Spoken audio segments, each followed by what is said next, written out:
Psalm 31, verse 7. I will be glad and rejoice in your love, for you saw my affliction and knew the anguish of my soul. You have not given me into the hands of the enemy, but have set my feet in a spacious place. Be merciful to me, Lord, for I am in distress. My eyes grow weak with sorrow, my soul and body with grief. Tonight, wherever you are, whatever has brought you here, know this: you are seen. The God who created the stars, the God who holds the oceans in the palm of his hand, the God who breathes life into all living things, sees you, not a distant glance, not a passing observation. He sees into the deepest parts of your heart, into the places you hide from everyone else, into the wounds that never seem to heal. He knew the anguish of your soul. Before you had words to describe it, he understood your pain before you understood it yourself, and he did not turn away. Psalm 56, verse 8. You keep track of all my sorrows. You have collected all my tears. In your bottle, you have recorded each one. In your book, think about this for a moment. Every tear you have cried, every tear that fell in the silence of the night when no one was watching, every tear you wiped away quickly so others wouldn't see, every tear that rolled down your face when you thought you couldn't take another day, collected, not forgotten, not dismissed, not brushed aside as weakness or self-pity, collected in a bottle, precious enough to save. There is no sorrow you have experienced that God considers unworthy of his attention. There is no grief too small for him to notice. There is no pain too common for him to care. He records each one in his book, as if every tear were a sacred testimony of what you have endured, of what you have survived, of what you are still carrying.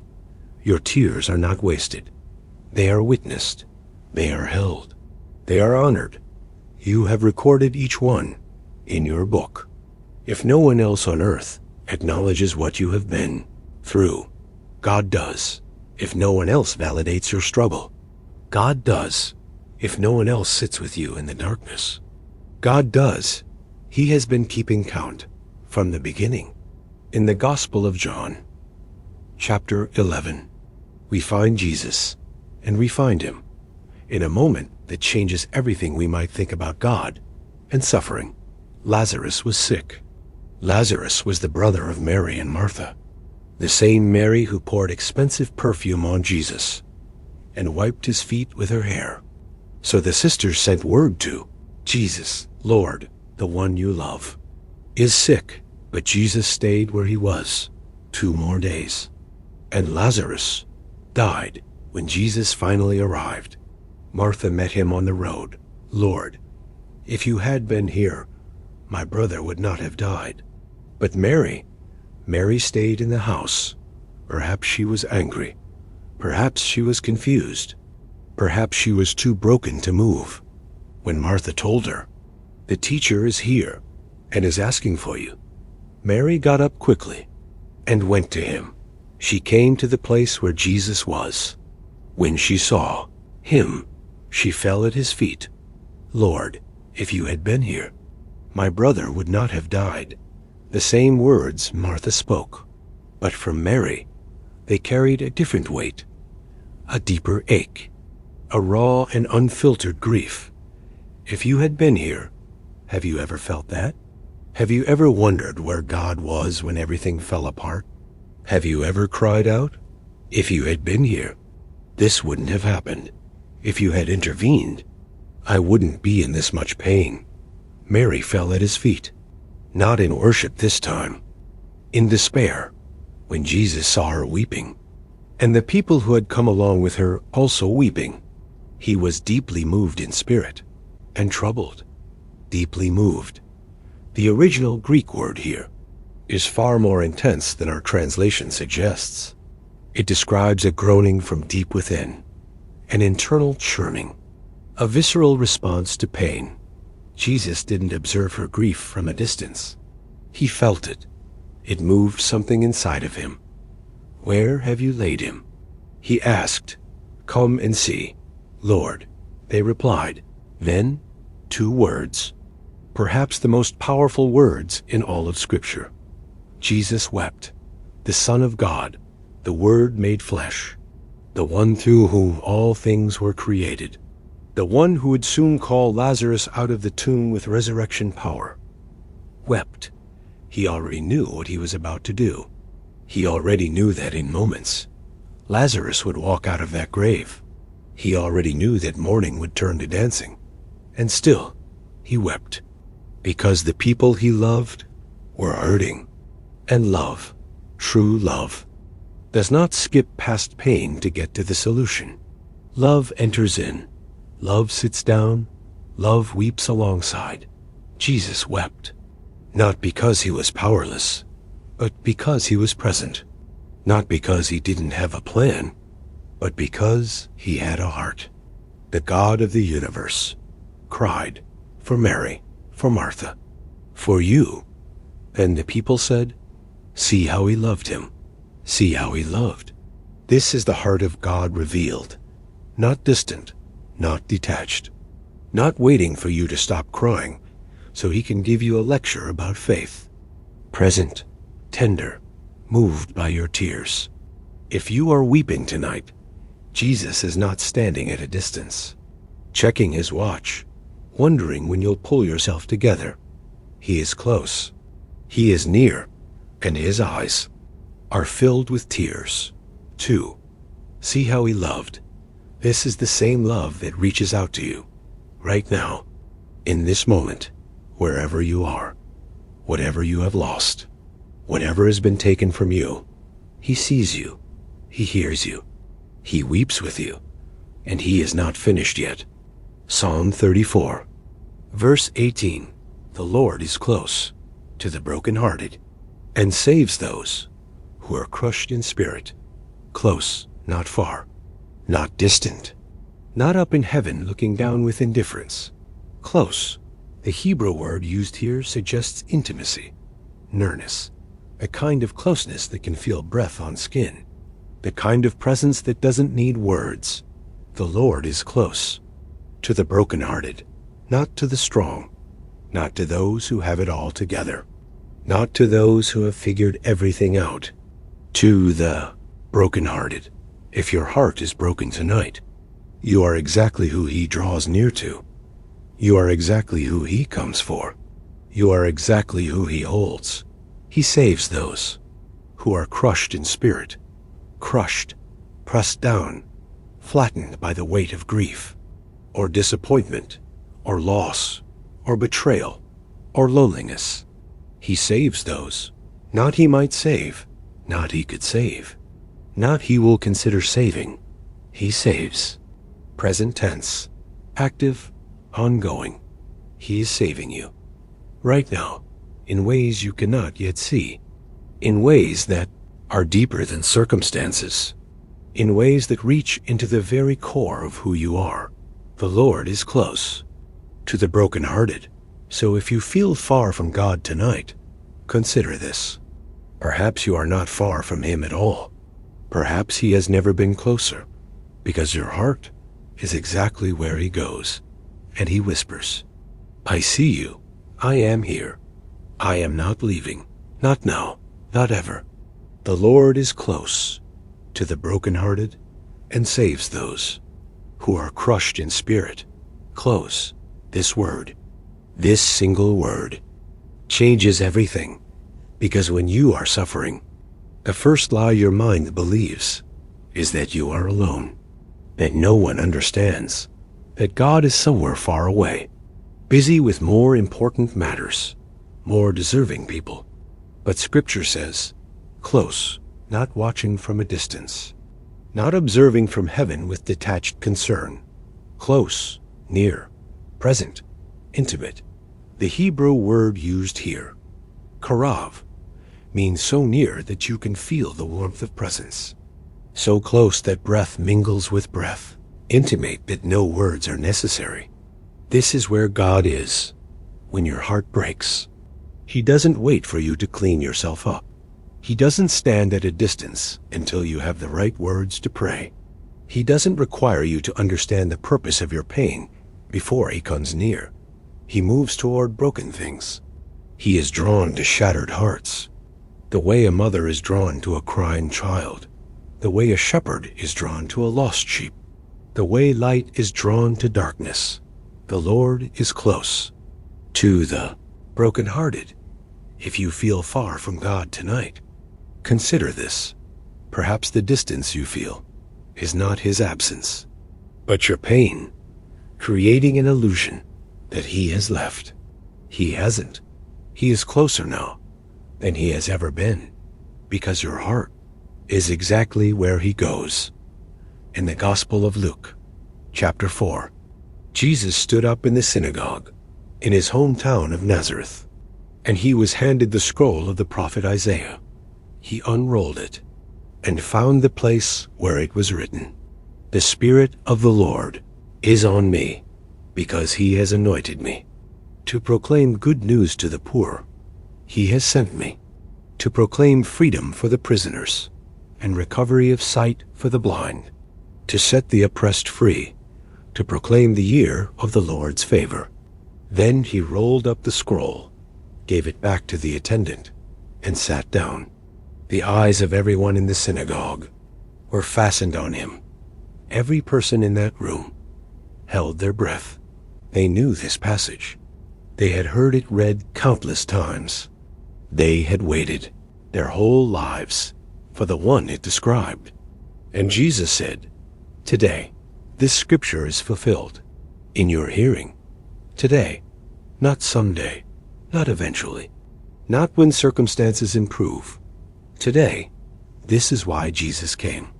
This is mission statement, his declaration of purpose, his reason for leaving heaven and entering into human suffering, to proclaim good news to the poor in spirit, to those who have nothing left, to those who have reached the end of themselves, to proclaim freedom for the prisoners, for those held captive by grief, by shame, by addiction, by fear, by the chains that no one else can see, to give recovery of sight to the blind, to those who cannot see a way forward, to those whose tears have blurred their vision, to those who have lost hope, to set the oppressed free, to lift the weight that has been pressing down on your chest, to break the power of what has held you captive. This is why Jesus came. For you, he looked at Isaiah's scroll, and he saw your face. He saw this moment. He saw you, listening, right now. And he said, "Today, today, this scripture is fulfilled in your hearing." The freedom he proclaimed is for you. The good news he announced is for you. The healing he promised is for you, not because you earned it, not because you deserve it, but because he loves you. And love came down. In the Gospel of Matthew, chapter 5, Jesus went up on a mountainside and sat down. His disciples came to him, and he began to teach them. "Blessed are the poor in spirit, for theirs is the kingdom of heaven." And then these words, "Blessed are those who mourn, for they will be comforted." Blessed, this word, in the original Greek, makarios, means more than happy. It means deeply fortunate, divinely favored, in a state of spiritual prosperity, regardless of circumstances. Blessed are those who mourn. Not blessed are those who have it together. Not blessed are those who smile through the pain. Not blessed are those who pretend everything is fine. Blessed are those who mourn. There is a blessing hidden inside your sorrow. There is a gift wrapped in your tears. There is grace waiting in the valley, for they will be comforted. Will be, not might be, not could be, will be. This is a promise from the mouth of Jesus himself, spoken on a mountain, recorded for all time, given to you. Tonight, comfort is coming. You will not mourn forever. This season will not last forever. The night will not last forever. Comfort is coming, and the one who brings it is already on his way. In the Gospel of Matthew, chapter 11, Jesus spoke to the crowds, and his words have echoed through centuries, reaching every weary soul who has ever needed rest. Come to me, all you who are weary and burdened, and I will give you rest. Come. This is an invitation, not a command, not a requirement, not a condition. An invitation. Come to me, not go somewhere, not do something, not fix yourself first. Come to me. Jesus doesn't ask you to have it figured out. He doesn't ask you to stop crying before you approach. He doesn't ask you to be strong. He asks you to come. All you who are weary, exhausted, drained, running on empty, going through the motions, barely holding on. If that is you tonight, this invitation is for you. And burdened, carrying weight that was never meant for your shoulders, carrying grief, carrying regret, carrying fear, carrying the expectations of others, carrying the weight of your own failures. If that is you, tonight, this invitation is for you, and I will give you rest. Not I might give, not I will consider giving. I will give rest, not a temporary pause before the next struggle, not a brief moment of relief before the weight returns. Rest, deep, soul level, rest. Take my yoke upon you and learn from me, for I am gentle and humble in heart, and you will find rest. For your souls, gentle. Jesus is gentle with broken things, with wounded hearts, with people who have been hurt and let down and disappointed. He is gentle with you, for my yoke is easy and my burden is light. The weight you have been carrying is too heavy. It was never meant for you alone. But his yoke is easy. His burden is light because he carries most of the weight. He does the heavy lifting. He walks beside you, step by step. Come to me, and I will give you rest. This is his promise. This is his invitation. This is his heart. He is not asking you to be better. He is asking you to be held. Come, just as you are, with all your mess, with all your questions, with all your doubts, with all your pain. Come and find rest for your soul. The Lord is close to the brokenhearted. Jesus came to heal the brokenhearted, to set the captives free. Blessed are those who mourn, for they will be comforted. Come to me, all who are weary, and I will give you rest. Do you see it?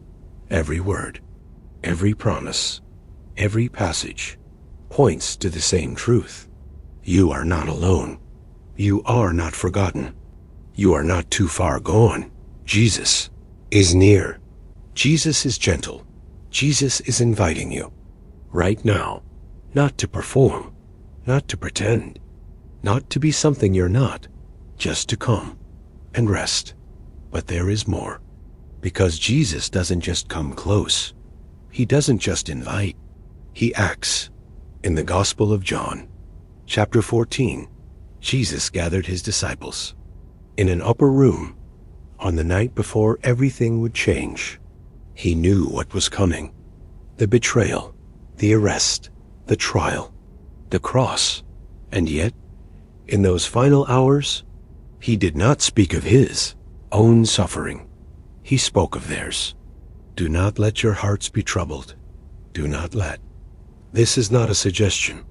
This is permission. Permission to release the grip of anxiety. Permission to loosen the hold of fear. Permission to let go of the weight you have been carrying. Do not let your hearts be troubled. You believe in God. Believe also in me. Jesus knew his disciples would be shaken. He knew their faith would be tested. He knew they would feel abandoned, confused, afraid, and so he gave them something to hold on to. before the storm arrived. My Father's house has many rooms. If that were not so, would I have told you that I am going there to prepare a place for you? A place. In the Father's house there is a room, with your name on it, prepared, waiting, reserved. You are not wandering toward an uncertain future. You are not stumbling through life without a destination. There is a place for you. And if I go and prepare a place for you, I will come back and take you to be with me, that you also may be where I am. I will come back. Jesus does not abandon. He does not leave his people as orphans. He does not forget. He comes back. Whatever you are facing tonight, whatever has made you feel alone, whatever has whispered that you have been forgotten, hear this. He is coming back for you. In verse 18 of that same chapter, Jesus continued, I will not leave you as orphans. I will come to you. Orphans. The Greek word here, orphanos, means more than children without parents. It means desolate, bereaved, left utterly alone. Jesus looked at his disciples, and he saw their future grief, their coming confusion, their impending despair, and he made a promise. I will not leave you. Not, will not, a definitive no. Whatever you have lost, whoever has left, however alone you feel, Jesus says, I will not leave you. You may feel abandoned, but you are not abandoned. You may feel forgotten, but you are not forgotten. You may feel like an orphan in this world, but you have a Father, and he has not left. I will come to you. Peace I leave with you. My peace I give you. I do not give to you as the world gives. Do not let your hearts be troubled, and do not be afraid. My peace I give you. The peace Jesus offers is not the peace the world offers.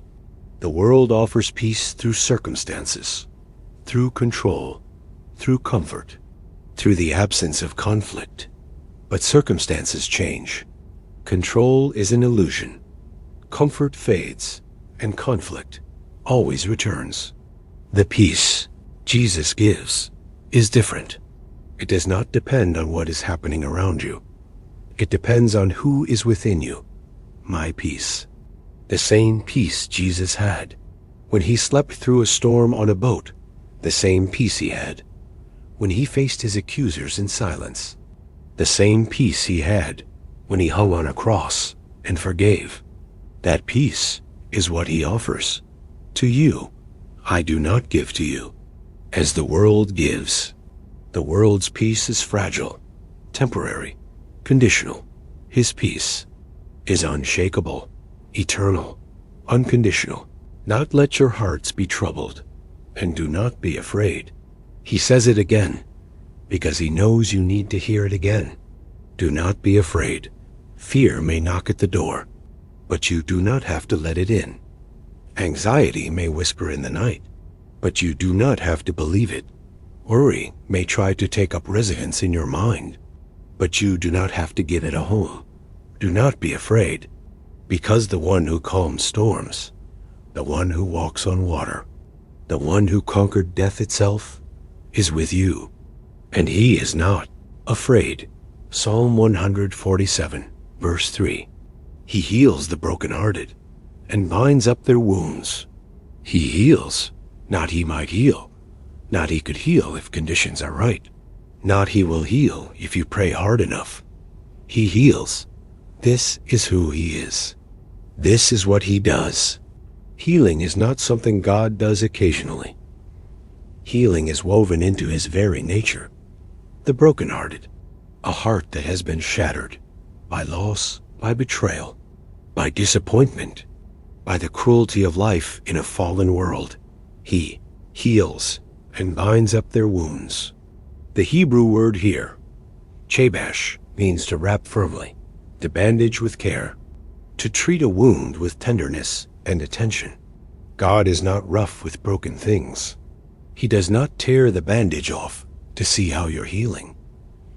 He does not poke at your wounds to remind you they exist.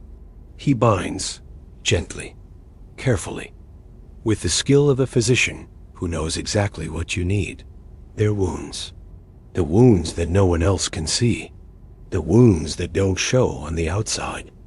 The wounds you have learned to hide because you got tired of explaining them. He sees them. He knows them. And he is binding them. Even now, in the Gospel of Mark, chapter 5, there was a woman. Scripture does not give us her name, but it gives us her pain. She had been subject to bleeding for 12 years. 12 years. Think about that. 12 years of suffering. 12 years of being considered unclean. 12 years of isolation. 12 years of shame. 12 years of hoping this doctor would have the answer. This treatment would work. This year would be different. She had suffered a great deal, under the care of many doctors, and had spent all she had. Yet instead of getting better, she grew worse. Have you ever been there? Have you ever tried everything, and nothing worked? Have you ever spent all you had on solutions that didn't solve, on promises that didn't deliver, on hope that kept disappointing? She grew worse. Sometimes that is how it goes.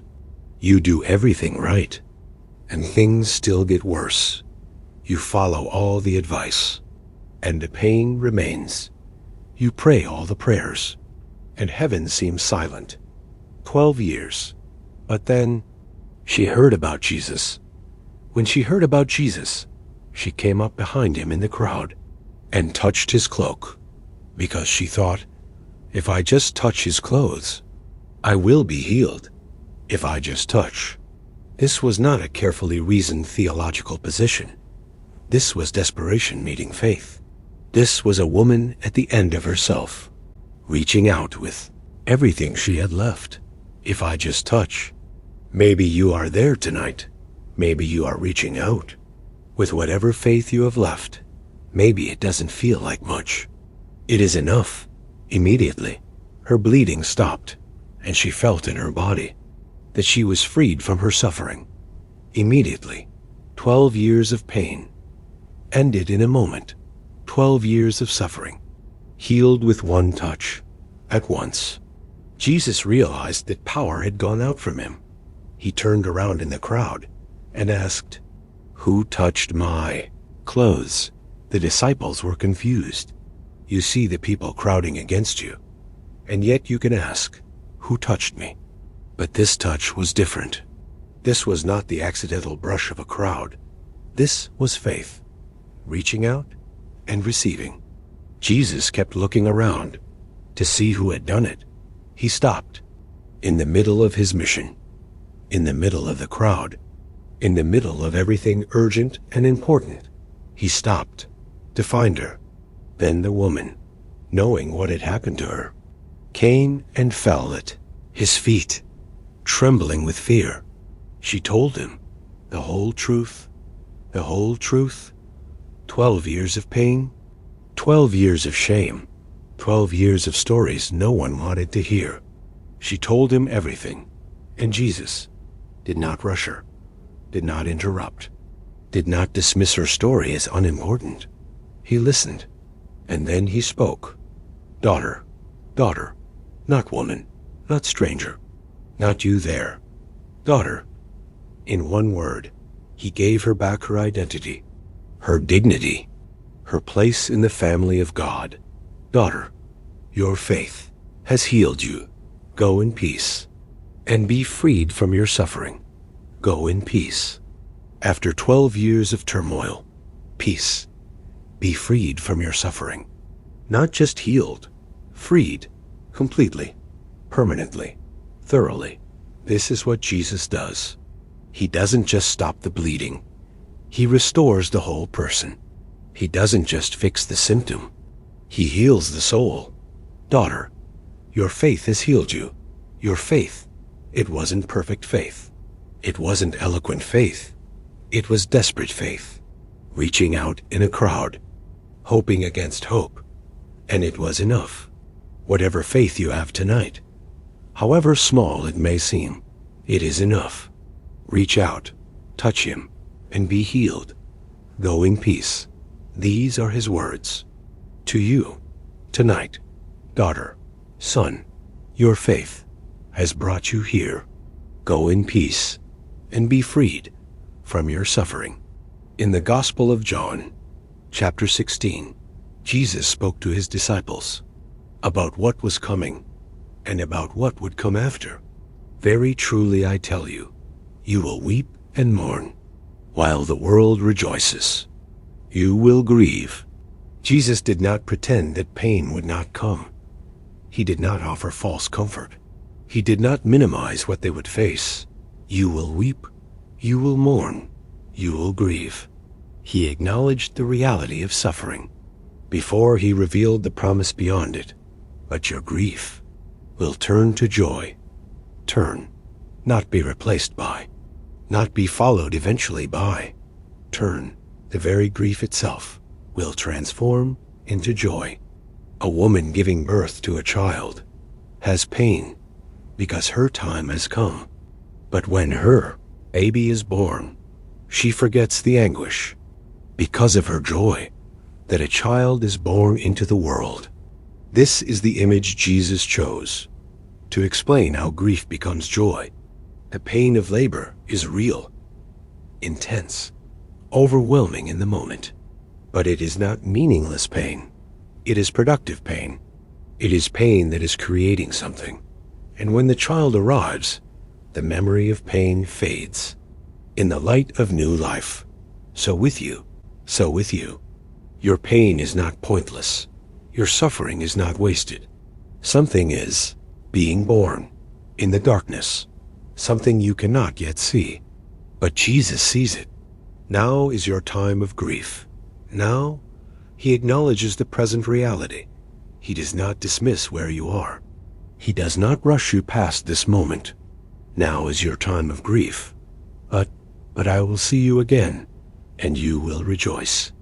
And no one will take away your joy. No one will take away your joy. The joy that is coming is not fragile, not temporary, not dependent on circumstances continuing to go well. It is unshakable, permanent, secure. No one and nothing will take it away. Your grief will turn to joy. This is the promise of Jesus, spoken to disciples who would face unimaginable hardship. Spoken to you, who face your own. The grief is real, but it will not last forever. Joy is coming. Psalm 30, verse 5. For his anger lasts only a moment, but his favor lasts a lifetime. Weeping may stay for the night, but rejoicing comes in the morning. Weeping may stay for the night. The night is real. The tears are real. The darkness is real. But notice, may stay, not will stay forever. May stay for the night. The night has a limit. The weeping has an expiration date. The darkness cannot hold you hostage indefinitely. But rejoicing comes. In the morning comes, not might come. Not could come if everything works out. Comes, rejoicing, is coming. Like the sunrise, inevitable, unstoppable, certain. You may not be able to see it yet. The night may feel endless. The darkness may feel complete. But morning is already on its way. Verse 11. You turned my wailing into dancing. Turned, the same word Jesus used. The grief turns, the wailing turns, into dancing. Can you imagine it? The feet that could barely carry you through the day, dancing, the body weighed down by sorrow, moving with joy. He turns wailing into dancing. You removed my sackcloth and clothed me with joy. Sackcloth, the garment of mourning, the rough fabric worn in grief, the outward sign of inward pain. God removes it. He doesn't just add joy on top of sorrow. He removes the sorrow and replaces it with joy. Clothed me with joy. Joy as something you wear, something that covers you, something that becomes part of who you are. that my heart may sing your praises, and not be silent. A heart that was once too heavy to speak, now singing. A mouth that was once too weary to open, now praising. Lord my God, I will praise you forever. This is where grief leads. When it passes through the hands of God, it leads to deeper praise, fuller gratitude, more authentic worship.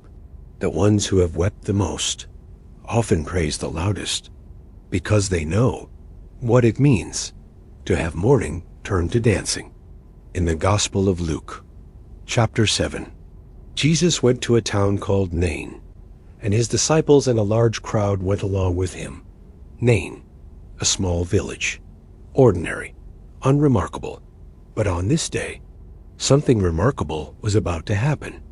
As he approached the town gate, a dead person was being carried out, the only son of his mother, and she was a widow, the only son of a widow. In that culture, this was not just grief, this was devastation. A widow had no social standing, no financial security, no one to care for her, and now her only son was dead. Everything she had left was being carried out on a stretcher, and a large crowd from the town was with her. The whole town came to mourn with her because everyone knew this was more than a death. This was the end of everything. When the Lord saw her, he was not on his way to help her. He did not know she existed until this moment. He was simply walking, and he saw her. His heart went out to her. His heart went out. The Greek word here, splagneizomai, refers to a deep, gut-level compassion, a physical response to another's pain, an involuntary movement of love. Jesus saw her, and something moved inside of him. Do not weep. He said, do not weep. This might seem insensitive. Her son just died. Of course she is weeping, but Jesus was not dismissing her grief. He was interrupting it, because he was about to change everything. Do not weep. These words were not a command to suppress emotion. They were a preview of what was coming. Then he went up and touched the bier. Those carrying it stood still. The whole procession stopped. The crowd fell silent. Every eye turned to Jesus. What was he doing? Why was he touching the bier? Touching the dead made you unclean. No rabbi would do this. But Jesus was not concerned with appearing clean. He was concerned with bringing life. Young man, I say to you, get up. I say to you. 3 words. That carried the authority of the one who spoke the universe into existence. The one who said, let there be light. And there was light. Get up. The dead man sat up and began to talk. Sat up and began to talk. One moment, dead. The next moment, speaking. One moment, the procession of grief. The next moment, the celebration of life. And Jesus gave him back to his mother. Gave him back. Jesus did not keep the miracle for himself. He did not use this young man for his own ministry. He gave him back to his mother because Jesus understood what she had lost and what she needed. Gave him back. Is there something you have lost? Something that feels dead? Something that has been carried out on a stretcher of grief? Jesus sees you. His heart goes out to you, and he speaks. Do not weep. Not because your tears don't matter, but because he is not finished. The story is not over. The procession has not reached its destination. He is the Lord of the living and the dead, and nothing is beyond his power to restore. Young man, I say to you, get up. Whatever has been lying dead in your life, whatever dream has stopped breathing, whatever hope has been carried out to be buried, listen for his voice. Get up. Morning is coming. Joy is coming. Life is coming. The grief that has stayed for the night will not stay forever. Rejoicing comes. in the morning. In the book of Revelation, chapter 21, the Apostle John saw a vision of what is to come, of how the story ends, of where all of this is leading. Then I saw a new heaven and a new earth, for the first heaven and the first earth had passed away. A new heaven, a new earth. Everything that is broken will be remade. Everything that is wrong will be set right. Everything that causes pain will pass away. I saw the holy city, the New Jerusalem, coming down out of heaven from God, prepared as a bride, beautifully dressed for her husband. And I heard a loud voice from the throne saying, "Look, God's dwelling place is now among the people, and he will dwell with them. They will be his people, and God himself will be with them, and be their God. God himself will be with them, not distant, not separated by sin or suffering, with them, among them, present forever." This is where everything is headed. This is the destination. This is home. Verse 4, he will wipe every tear from their eyes. He will wipe, not angels, not servants. He, God himself, will wipe your tears. The God who created galaxies, who holds the universe in balance, who knows every star by name, will kneel before you and with his own hands wipe the tears from your face. Every tear. Not some tears, not the big tears. Every tear. The tears you cried alone. The tears no one acknowledged. The tears you didn't even know you were crying. Every single one. Wiped away. There will be no more death. No more death. No more phone calls with devastating news. No more funerals. No more goodbyes. No more loss. Death will be a memory. A shadow that has passed. An enemy that has been defeated. Forever. Or mourning. No more mourning. No more black clothes. No more empty chairs at the table. No more photographs that bring tears instead of smiles. Mourning will end. Or crying. No more crying. Not because emotions don't exist, but because there will be nothing left to cry about. Only joy. Only peace. Only love or pain. No more pain. No more aching. No more suffering. No more waking up with heaviness in your chest. No more going to bed with worries on your mind. Pain will be no more. For the old order of things has passed away, passed away. Everything that is wrong with this world, everything that hurts, everything that breaks, everything that disappoints, passed away, gone, forever. And the one seated on the throne said, "I am making everything new." Everything, not just some things, not just the big things. Everything, your heart, your mind, your body, your relationships, your hopes, your dreams, new. This is the future that awaits you. This is the hope that anchors your soul. This is the promise that cannot be broken. He will wipe every tear from their eyes. Hold on. Morning is coming. Psalm 23. The Lord is my shepherd. I lack nothing. My shepherd, not a shepherd. My shepherd, personal, intimate, yours. He knows you. By name, he knows your habits, your fears, your needs, your wanderings. And he is your shepherd. I lack nothing. With him, there is no need unmet, no hunger unsatisfied, no thirst unquenched. Everything you need, he provides. He makes me lie down in green pastures, makes me lie down. Sometimes we don't know we need rest until he makes us stop. Sometimes we are so busy running, we don't realize we're exhausted. He makes us lie down because he knows what we need better than we know ourselves. In green pastures, not rocky ground, not desert sand. Green pastures. Soft, lush, abundant. This is where he leads. He leads me beside quiet waters, Quiet waters, not raging rivers, not crashing waves. Quiet, still, peaceful, the sound of gentle water, the absence of chaos, the presence of peace. This is where he takes you.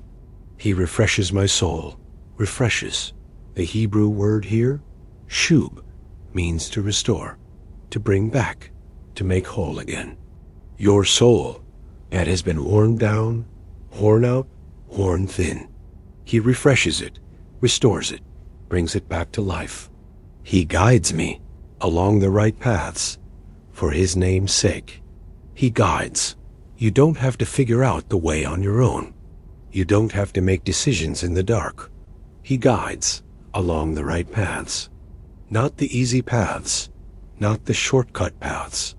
The right paths. The paths that lead somewhere good, even when they are hard. For his name's sake, he guides you well. Because his reputation is at stake, he will not lead you astray. Because his name is on the line, even though I walk through the darkest valley. Through, not around. Not over, through. Sometimes the path goes through darkness. Sometimes the journey takes you into the valley. But notice, through, not stuck in, not lost in. Through, there is another side. I will fear no evil. No evil. Not because evil doesn't exist, but because someone greater is present. For you are with me, in the valley, in the darkness. In the fear, with me.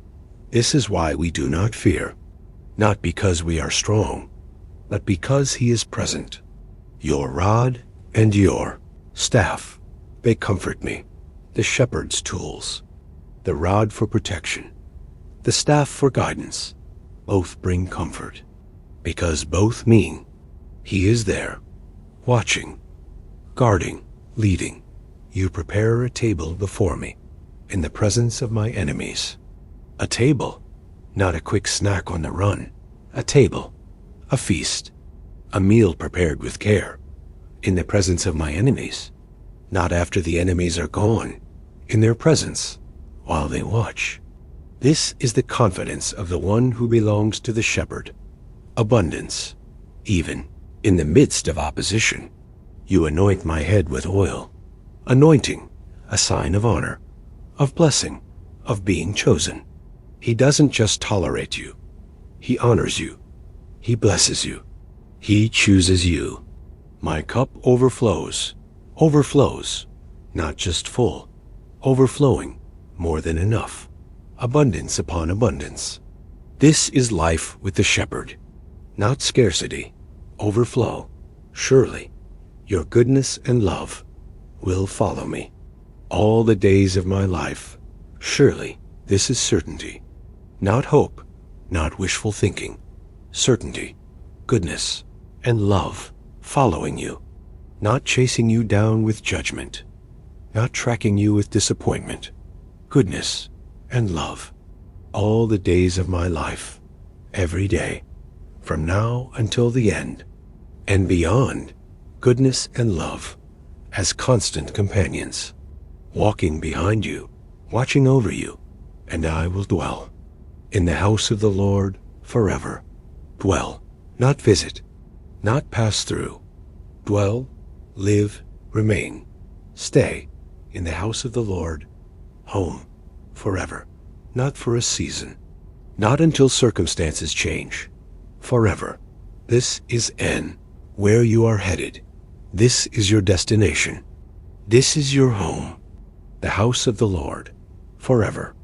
Tonight, as you close your eyes, as you release the weight of this day, as you surrender the worries of tomorrow, remember, the Lord is your shepherd. You lack nothing. He leads you beside quiet waters. He refreshes your soul, even in the darkest valley. You will fear no evil, because he is with you. Goodness and love will follow you all the days of your life, and you will dwell in the house of the Lord forever. Rest now. You are held. You are loved. You are safe. The shepherd is watching. the shepherd is near, and morning is coming.